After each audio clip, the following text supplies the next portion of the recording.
Please, I am into a marriage that every day I'm going to work and my husband doing nothing. How they're smoking, drinking, and when you speak and it will stun, beating, reckless beating onto your head. And what am I going to do about it to change? Okay, so she's married to a man who drinks, who doesn't go to work, Yes. smokes and beats her up. What Yeah. should she do? What leads to the beating? I want us to be real. Most of us women, our mouths are sharper than razor.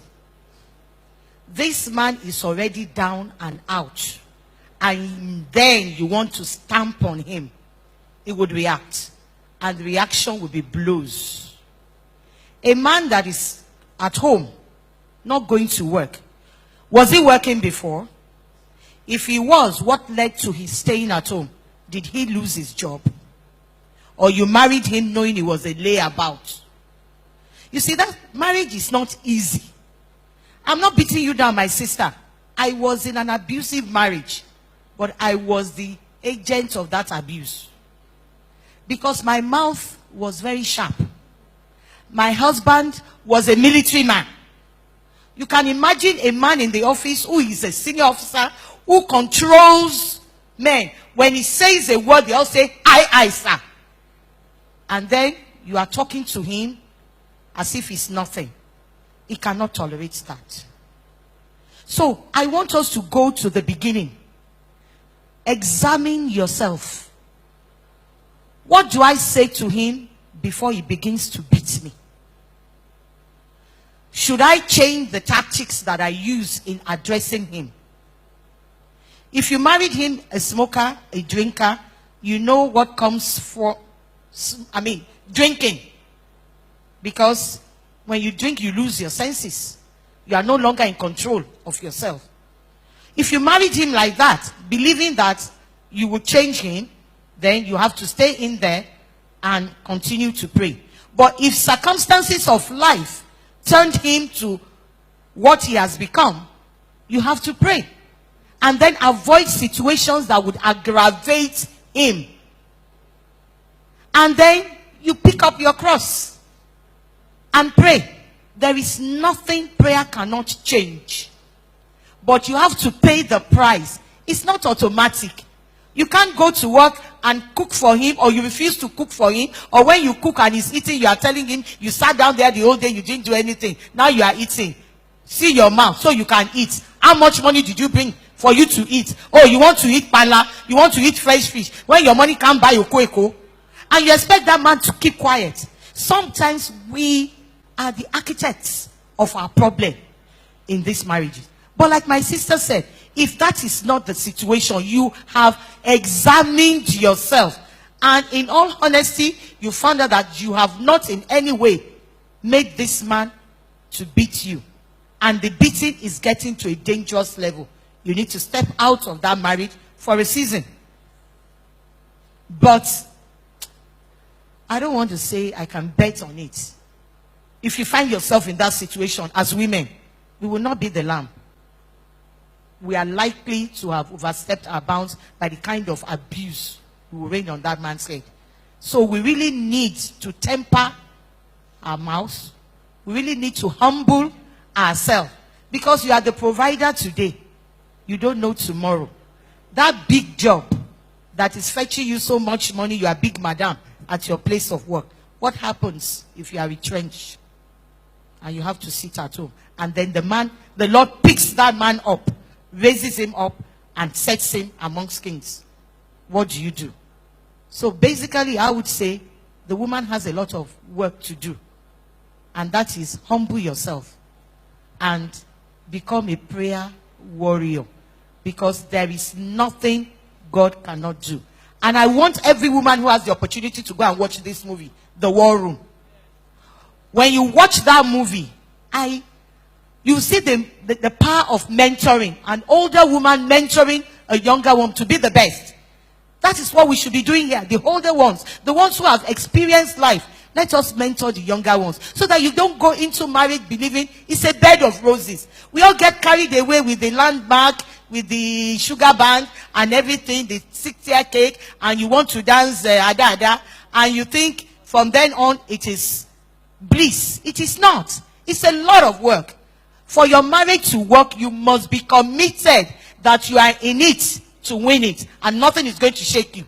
Tempests will come, problems will come in various forms, but you must be determined that I'm not getting out of here. I'm going to work at it. And the only way you can work at it is if you partner with the Holy Spirit with a lot of prayer and fasting.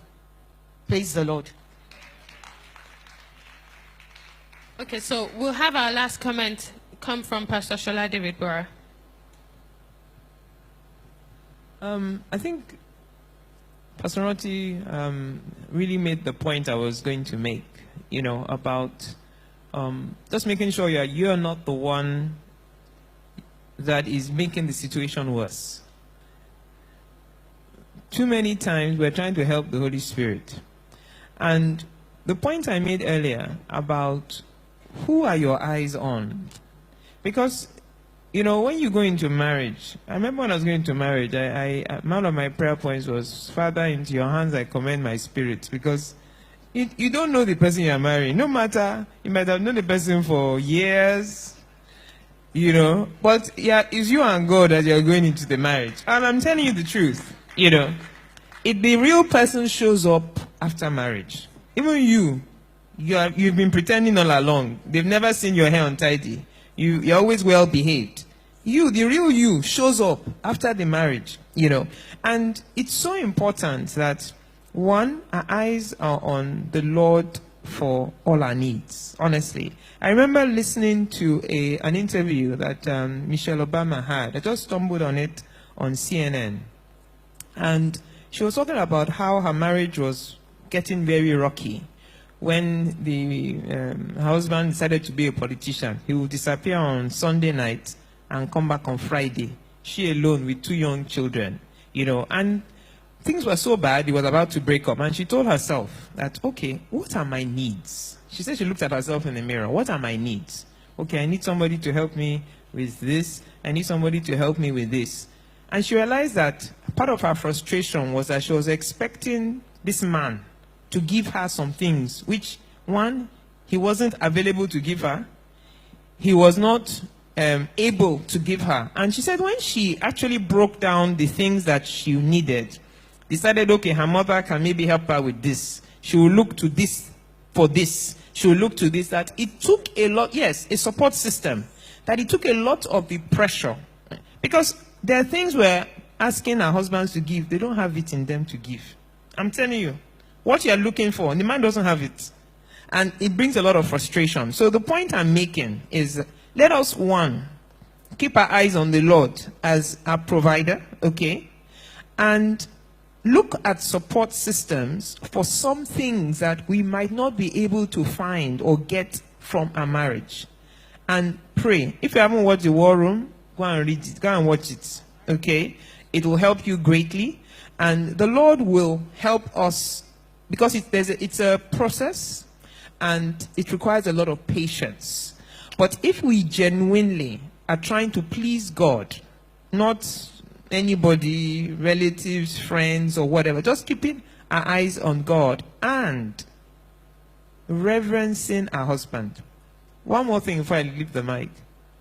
It wasn't an accident that God said, wives, love your husbands, love your wives, and wives, respect or reverence your husband. If he had said the opposite, women love easily. Where we like, our love is so easy to us now. It doesn't mean, for a man, love is nothing. A man can sleep with 10 girls. It's nothing to them. What a man craves, like air, oxygen, is respect. Oxygen. He needs respect. So that's why God told us to give him the thing that he needs, like oxygen. And we women, including myself, it's easier to respect your pastor. It's easier to respect your boss. It's easier to respect every man but your husband. And we're doing the exact opposite of what God expects us to do. Try respect. You'll be amazed at the results. Praise the name of the Lord. Hallelujah.